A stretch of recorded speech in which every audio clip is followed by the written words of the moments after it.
पाऊस आला की फक्त एकच बातमी, मुंबई बुडाली, लोकल बंद, रस्ते पाण्यात, लाखो लोक अडकलेले. पण फक्त हा प्रश्न मुंबईपुरता नाही. दिल्ली, मुंबई, बेंगळुरू, हैदराबाद, पुणे, कुठलंही शहर घ्या, पावसाचा जोर आला की सगळंच थांबतं.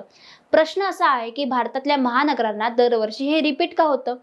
निसर्ग बदललाय म्हणून की सगळ्या शहरांनी तयारी केलीच नाही म्हणून? मुंबईची कथा समजून घेतली तर उरलेलं भारत समजणं सोपं होईल. मुंबई म्हणजे समुद्रकिनाऱ्यावरील अरुंद भूभाग, जिथं दररोज 2 कोटी लोक जगतात. पहिलं कारण म्हणजे भूगोल. मुंबईचा मोठा भाग समुद्र सपाटीवर आहे, काही भाग तर त्याहून खाली. पावसाचं पाणी ओसरण्यासाठी उतारच नाही. दुसरं कारण म्हणजे जुनी ड्रेनेज सिस्टीम. ब्रिटिश काळात बनवलेल्या नळ्या फक्त 25 मिमी प्रति तास पावसाला तोंड देण्यासाठी तयार होत्या. पण आज हवामान बदलामुळे एका तासात 100 ते 150 मिलीमीटर पाऊस पडतो. म्हणजे जुनी रचना आणि नवा पाऊस, नक्कीच पूर. तिसरं कारण म्हणजे अतिक्रमण. नैसर्गिक नाले, पाण्याचे मार्ग, मोकळी जमीन यावर कॉन्क्रीटचे जंगल उभं राहिलेलं आहे.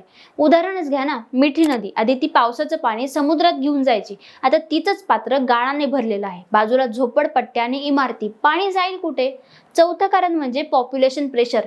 मुंबईवर 2 कोटी लोकांचे दडपण आहे. रस्ते, ड्रेनेज, ट्रान्सपोर्ट सगळं ओव्हरलोड आहे. पाचवं कारण म्हणजे governance failure. Brihanmumbai storm water disposal system project 1990ला सुरू झाला. उद्देश होता नवं ड्रेनेज सिस्टीम तयार करणे. 30 वर्षात तो अजूनही अर्धवट आहे.